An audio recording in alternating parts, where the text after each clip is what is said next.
Hi, this is Ike from Groovy Entertainment. Today we got another record to play for you. Today's record is Connecticut Yankee in King Arthur Court for 1978. So let's get started.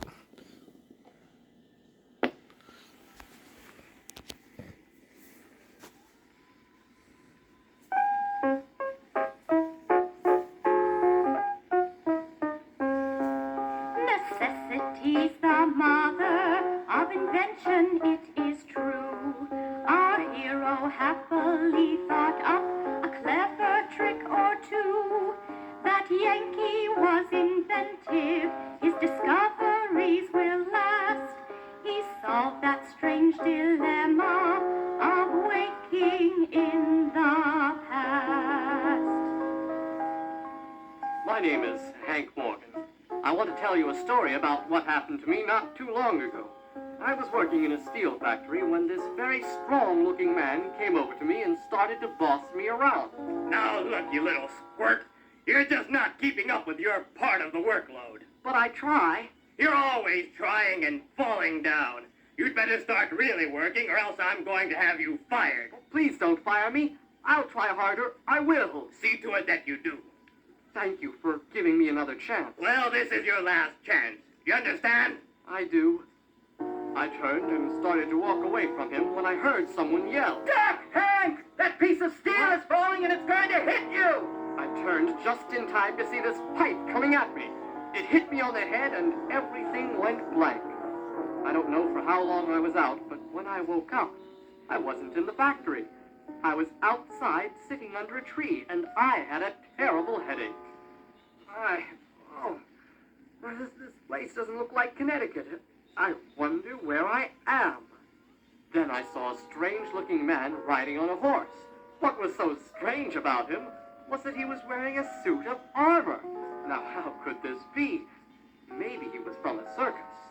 Hello? Stand tall, stranger. Stranger? Me? You're the one who is dressed strangely.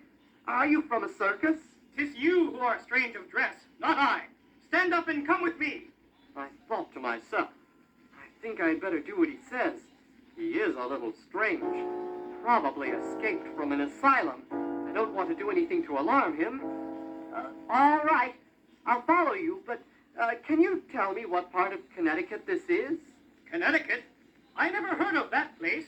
You haven't? But then where am I? Yonder is Camelot. Camelot? It's impossible.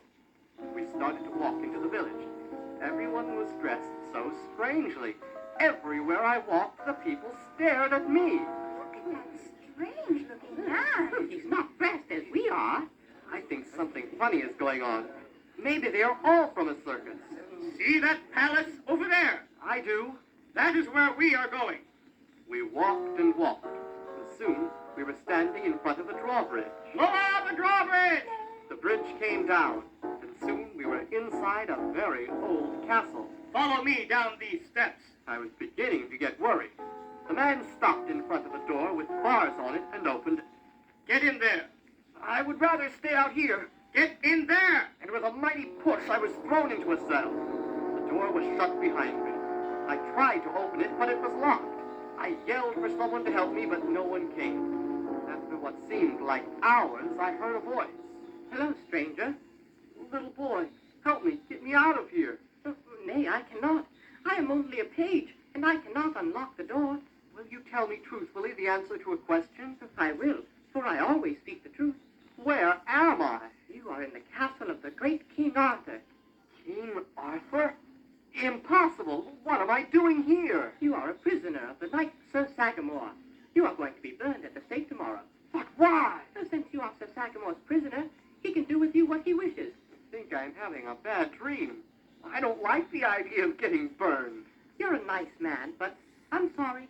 What day is tomorrow? It will be June 21st in the year 528. Much good that will do me.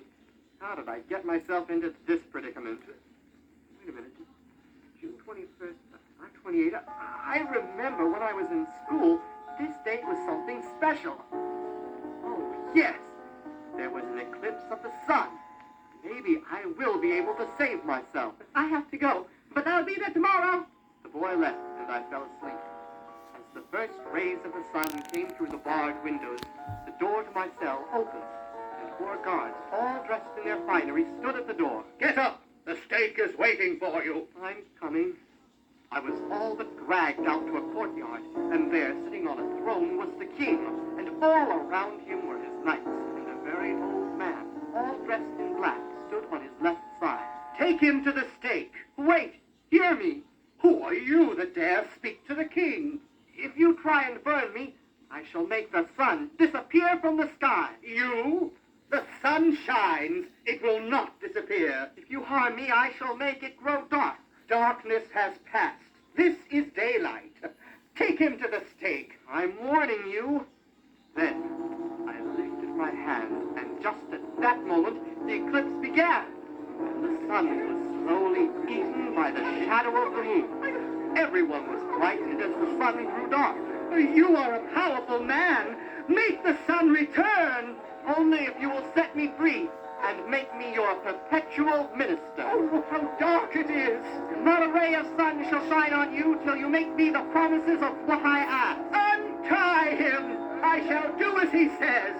You shall become my prime minister. Only make the sun shine on us again. The guards untied my arms, and I lifted my arm to the sky and said, "Let the enchantment dissolve and pass harmlessly away." The sun once again shone in the sky for all to see.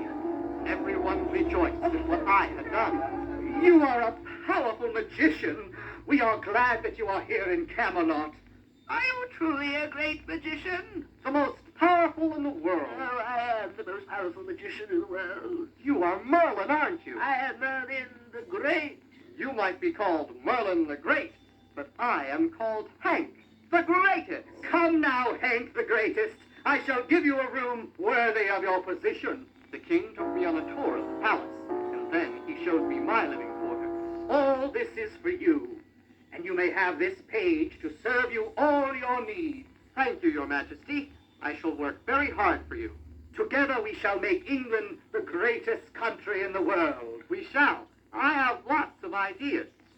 Well, I became the second most important man in the land. Only King Arthur was of greater importance. I called my page to my side. "Boy, what is your name?" I am called Clarence. "Well, Clarence, show me your city." I will. I went out into the city and saw that many improvements of the 20th century would be sorely needed in the 9th century. I have lots of ideas. What kind of ideas do you have? Get some of the knights who will want to work with me and tell them to meet me in my chamber this evening. I shall do it.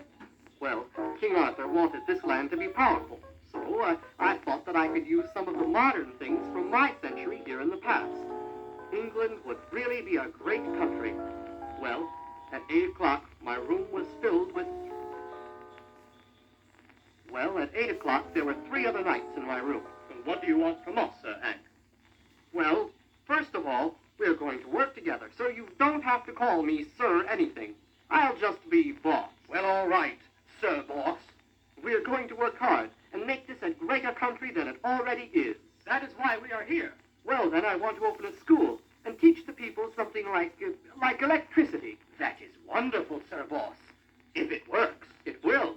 Now we will cut down trees and make telephone poles. What is a telephone?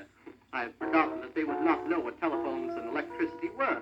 So I told them, and soon telephone poles were springing out all over the kingdom. For 4 years, I had lords and ladies and pages all working for the betterment of the kingdom.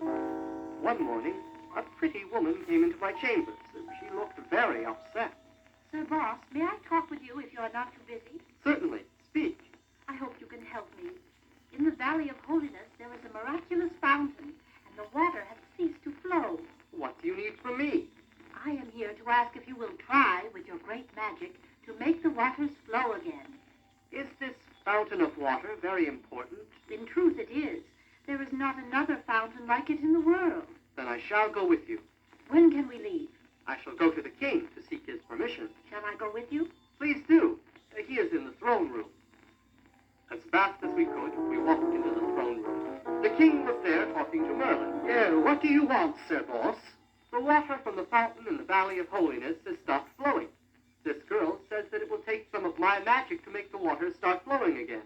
May I have your permission to go there? You have it. Oh, and my king, may I speak? Please do. I have the magic to make this water flow. I should be the one to try. Do you want to try, Merlin? Oh, I do, for I know how to do this task. Would you object, Sir Boss? I would not. It does not matter who makes the water flow, as long as he does it. Then the both of you shall go and try, and may your magic work well. It took 3 days to travel to the Valley of Holiness, where we were met at a small monastery by a very jolly monk.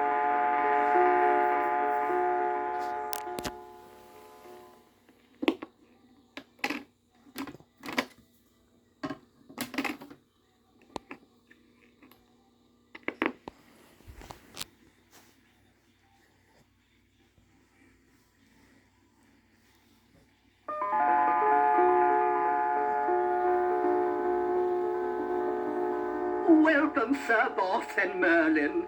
One of you must be able to make the waters flow from this fountain. I see not a drop of water. Well, Merlin, can your magic be powerful enough for this task? Oh, it is a simple task for me. I shall make the water flow at the beginning of the new day. Well, later that night, when everyone was asleep, I crept very quietly to the cellar of the monastery where the fountain was kept. I climbed down inside the well and saw that there was a crack in the wall, and the water had been flowing out of the well through this crack. I know what I can do. So I climbed out of the well and returned to my room. My page, who had accompanied me on this journey, was waiting for me. Sir Boss, what is the reason that the waters do not flow into the well? There is a crack in the stones where the waters seep out. Can you stop it? I can. I have written on this parchment some of the things that I shall need. Take my horse and ride to the nearest village and get me all that I need and return here as fast as you can. I shall be back so fast that you will not know that I have gone. I knew that Merlin with his magic would not be able to start the water flowing. The next morning, before the sun came up and I had barely closed my eyes, there came a knock at my door. Wake up! Merlin is going to try to make the waters flow. I shall be there in a few minutes. By the time I got there, the churchyard was filled with people. Everyone was very excited. Then Merlin appeared at the door, and as he passed through the crowd, they all began to cheer.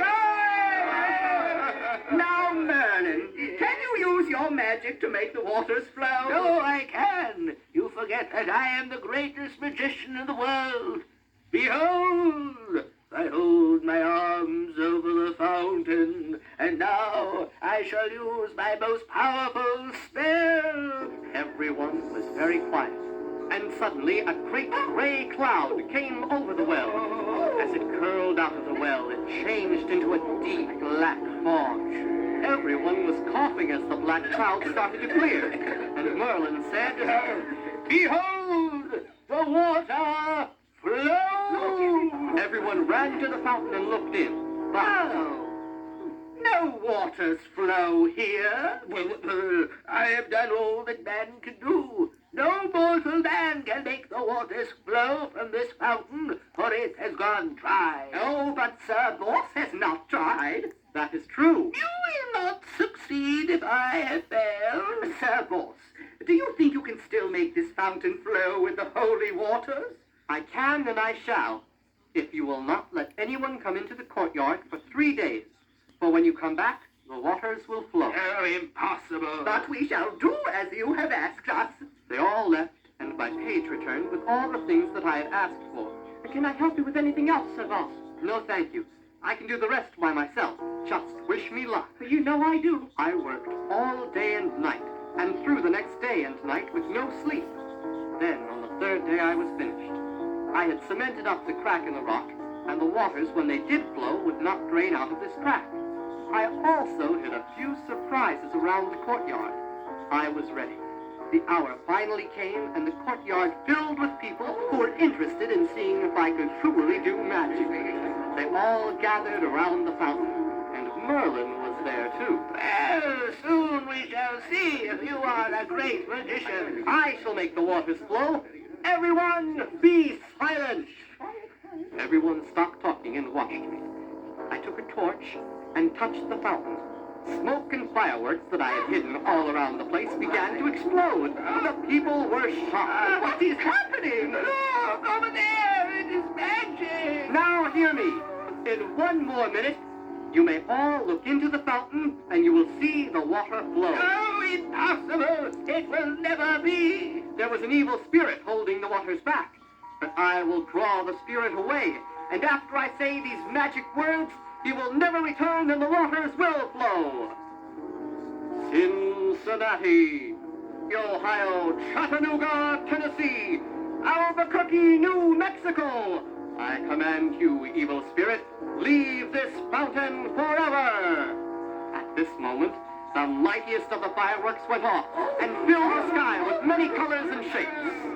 Look!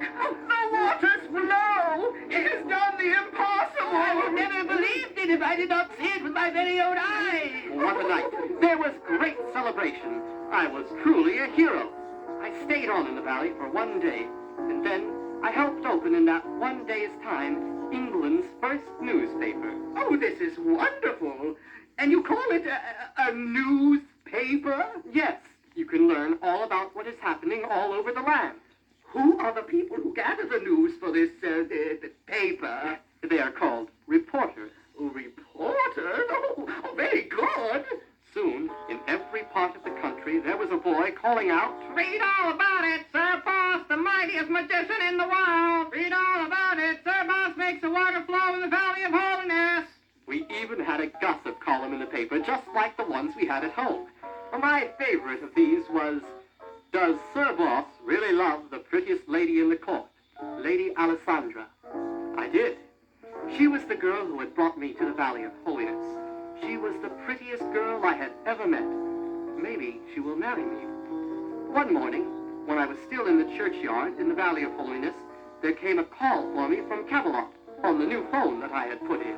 Oh, it's a call from the palace of the king at Camelot. For me? That is what the voice on the other end said. Oh, this is wonderful. Talking to people miles away over a wire. Oh, it is truly a wonderful invention. Hello? Sir Boss, this is Clarence here. King Arthur is on his way to the church to see you. He should be there in a day or so. Oh, thank you. I'll be expecting him. I wondered why the king would want to come here. It must have been very important. When the king arrived, he called me to his side.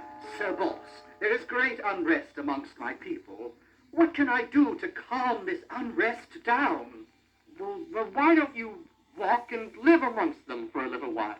Well, then I could see what their problems were firsthand. That's right.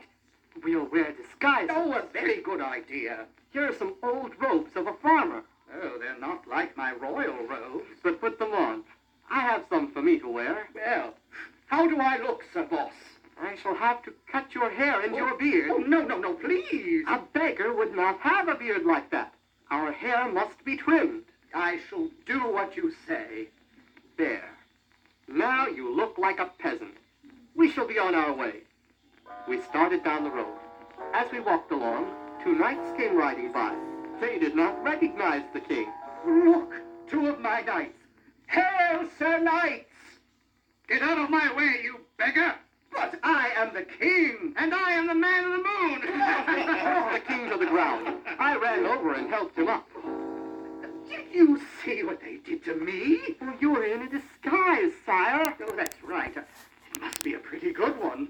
On we walked until we saw a group of men sitting under a tree talking. We joined them. It is good this way. You will be able to see what your people think. Let's listen to them. The king is an old fool. He does not care for us. Well, Arthur was shocked when he heard what the men were saying. He does care. The king loves his people. He does not care about us. And we say that he does. What do we have here? 2 spies in the palace trying to change our minds? You're a troublemaker if you act like this and like the king. Oh, I think we're in trouble. Get them. Let's beat them up. Then they'll think our way. Arthur, get over here by me. We cannot fight this many men off by ourselves. I have come prepared for this kind of emergency. Stand away from us. We're not afraid of you and the old man. I warn you to stay away. Let's get them. I reached into the sack that I was carrying and brought out a stick of dynamite that I had made, and then I lit it. What is that you're holding? You will see. I threw it at them, and it blew up and chased them all away. We are safe. I think we had better get away from here. So do it. We wandered all night and fell asleep under a great oak tree. We woke up to the sound of... Get up or you are dead men. Who are you? Who are you? We are peaceful men who wish no harm to anyone.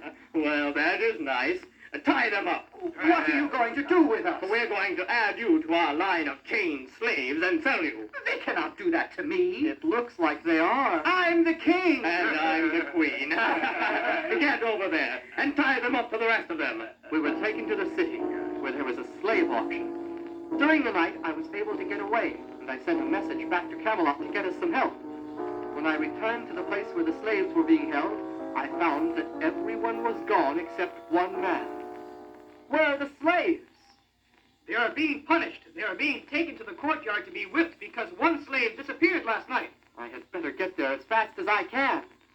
I put on an old hat and a different shirt, for I did not want the slave dealer to recognize me. They were whipping the slaves one by one. As they reached the king, I jumped out of the crowd and said, "Do not touch this man, for he is your king." Oh, Sir Boss, you are back. Get him, men. I'll teach you to run away. Tie him up over there with the man they call king. I sent word to Camelot, your majesty. I only hope they get here in time. Me too. If I get out of this, I am certainly going to stop these horrible things happening to my people. Now, I'll let my whip fall on your back. Just as the whip was lifted, there came the sounds and noises that the people had never heard the likes of. All the king's knights were in their shiny armor, and they held out their shields while riding on my new invention, the motorbike, instead of their horses. What is going on here? The knights caught all the slave dealers and threw them to prison. The slaves were all free. Everyone was rejoicing as King Arthur turned to me and asked, But, Sir Boss, what are those things that they are riding? "They're called motorbikes." Oh, it's a wonderful invention, Sir Boss. There was a great celebration back at Camelot, where the king told his knights, I am going to change the ways of my people for the better. and he did. I then asked for Alessandra's hand in marriage, and she accepted. One day, as we were riding to the castle that King Arthur had given to me, my horse stumbled, and I fell from his back and hit my head and blacked out. When I came to, I looked around, and I saw a man in modern dress. He walked up to me, and I said, "This all looks very strange to me. Just what part of Camelot is this?" Camelot? My friend, you're in Connecticut, in the good old U.S. of A. I looked at my clothes. I was dressed as I was back in the era of King Arthur, and I just knew that it was not a dream. It had really happened. I think.